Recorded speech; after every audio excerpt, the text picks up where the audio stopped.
Oke, kita mulai. Skandal Bank Senturi itu, ya ini bukan cuma cerita soal bank gagal yang kemudian diselamatkan negara ya. Jauh lebih dari itu. Ini tuh semacam simbol sebuah studi kasus lah. Tentang gimana sih uang rakyat, uang kita semua, bisa disulap jadi senjata politik. Nah, dalam pembahasan kali ini, kita akan coba bongkar misteri ini bareng-bareng. Dan di pusat dari semua ini, ada satu angka yang, jujur aja, luar biasa besar. 6,7 triliun rupiah. Coba bayangkan, sebanyak itulah dana talangan yang dikucurkan negara. Alasannya, katanya sih buat menyelamatkan ekonomi. Tapi, angka inilah yang jadi inti dari misteri yang akan kita urai. Jadi, pertanyaannya sebenarnya simpel, tapi jawabannya, wah itu yang rumit. Apakah ini beneran aksi penyelamatan heroik buat mencegah krisis yang lebih parah? Atau, jangan-jangan ini cuma perampokan besar-besaran yang pakai krisis sebagai topeng? Nah, ini dia inti perdebatannya. Oke, untuk bisa paham skandal ini, kita harus mundur sedikit. Kita perlu lihat dari mana sih Bank Senturi ini berasal. Karena faktanya, bank ini bukan bank yang sehat. Dari awal kelahirannya pun bisa dibilang sudah cacat. Jadi gini Bang, Bank Senturi itu nggak lahir secara organik ya. Di tahun 2004, bank ini adalah hasil merger paksa. 3 bank yang digabung pun bukan bank-bank sehat, tapi 3 bank yang memang sudah punya masalah. Bank CIC Internasional, Bank Piko, sama Bank Danpach. Jadi ya, kebayangkan, dari awal fondasinya sudah rapuh. Nah, kehancurannya itu bukan sesuatu yang tiba-tiba loh. Ini lebih kayak bom waktu yang terus berdetak. Prosesnya udah jalan sejak 2004. Terus, lihat deh, di tahun 2006-2007 tanda-tanda bahaya udah kelihatan jelas. Kredit macet, surat berharga yang nggak beres. Jadi, pas krisis finansial global datang di 2008, itu cuma jadi pemicunya aja. Ibaratnya, cuma menyulut api yang memang sudah siap membakar. Dan disinilah letak salah satu ironi terbesarnya. Pemerintah bilang, kalau Bank Senturi ini dibiarkan bangkrut, seluruh sistem keuangan nasional bisa ambruk. Tapi, coba kita lihat datanya. Aset Bank Senturi itu cuma kurang dari 1% dari total aset perbankan kita. Kecil banget kan? Pertanyaannya jadi, apa benar pemain sekecil ini bisa bikin segalanya runtuh? Oke, sekarang kita masuk ke momen paling krusial. Momen di mana pemerintah mengambil satu keputusan yang akhirnya meledak jadi skandal nasional. Ya, momen penyelamatan yang super kontroversial itu. Alasan resminya apa? Nah, mereka pakai istilah dampak sistemik. Gampangnya gini, kalau satu bank meskipun kecil dibiarkan jatuh, katanya itu bisa memicu efek domino. Bank lain ikut jatuh, terus yang lain, sampai seluruh sistem keuangan kita kolaps. Nah, inilah justifikasi yang dipakai untuk menggelontorkan triliunan rupiah uang kita. Jadi, di sini kita punya 2 narasi yang benar-benar bertolak belakang. Kayak 2 sisi mata uang. Di satu sisi, ada cerita resmi dari pemerintah. Ini tindakan darurat, harus cepat buat mencegah kepanikan massal.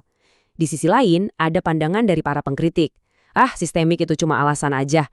Cuma kedok buat menyalurkan dana publik ke bank gagal yang isinya orang-orang kuat. Sekarang, coba perhatikan angka-angka ini. Awalnya, estimasi dana talangan itu cuma sekitar 632 miliar. Tapi lihat apa yang terjadi. November, Desember, Februari, angkanya terus membengkak. Sampai akhirnya totalnya jadi lebih dari 6,7 triliun rupiah. Gila kan? Pertanyaan besarnya, kok bisa membengkak sampai sebesar ini? Nah, dengan jumlah uang yang segitu besar dan jawaban yang katakanlah nggak jelas, ya sudah bisa ditebak apa yang tadinya cuma keputusan finansial dengan cepat banget berubah jadi badai politik.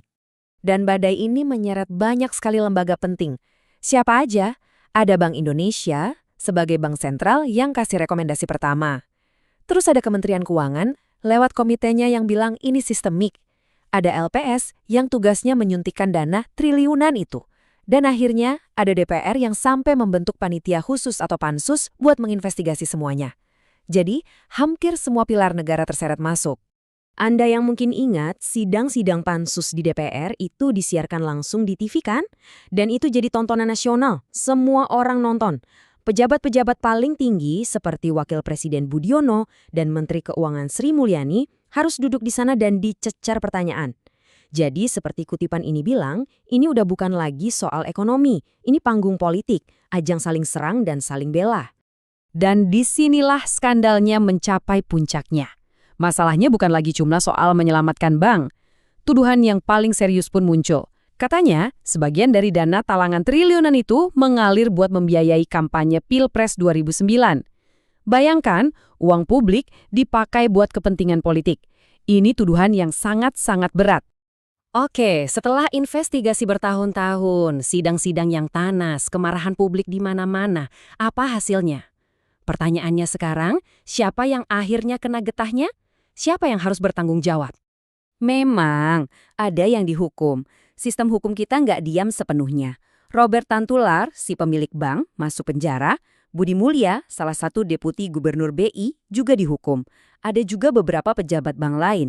Tapi, perhatikan baik-baik, mereka ini bisa dibilang hanya pelaksana teknis di lapangan.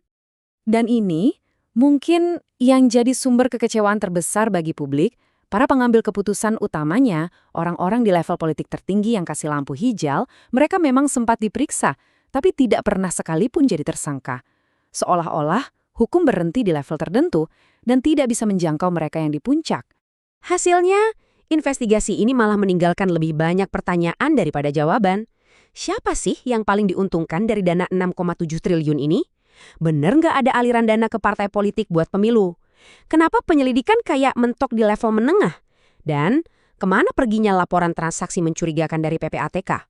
Banyak sekali lubang yang akhirnya bikin orang curiga kalau ada sesuatu atau seseorang yang dilindungi. Jadi, kalau kita bicara kerugian, ini bukan cuma soal 6,7 triliun rupiah yang hilang. Kerugian terbesarnya jauh lebih dalam. Ini adalah luka permanen pada demokrasi kita yang waktu itu masih sangat muda. Skandal ini mempopulerkan satu kata yang sangat berbahaya, impunitas. Artinya apa? Sederhana, kebal hukum. Bebas dari hukuman. Kasus ini seolah-olah mengirim pesan yang mengerikan. Kalau kamu punya kekuasaan yang cukup, hukum itu nggak berlaku buat kamu. Dan dampaknya terasa langsung ke kepercayaan publik. Benar-benar memicu krisis kepercayaan. Coba lihat data ini. Sebuah survei di bulan Januari 2010, pas kasus ini lagi panas-panasnya, tingkat kepuasan publik ke pemerintah anjlok, sampai ke angka 26% saja. Rendah sekali. Maka, yang terjadi justru kebalikannya. Alih-alih jadi momen buat bersih-bersih dan reformasi, kasus ini malah jadi semacam buku manual buat para elit politik. Semacam panduan tentang cara selamat dari skandal besar. Caranya, ulur waktu, korbankan beberapa orang di level teknis, dan tunggu saja sampai kemarahan publik hilang dengan sendirinya. Dan pada akhirnya, semua ini meninggalkan kita dengan satu pertanyaan penutup yang cukup menusuk. Kalau ada skandal sebesar ini tidak dihukum sampai tuntas, siapa sebetulnya yang membayar harga paling mahal? Jawabannya bukan cuma negara yang kehilangan uang, tapi kita semua. Kita yang membayar dengan kepercayaan kita pada demokrasi itu sendiri.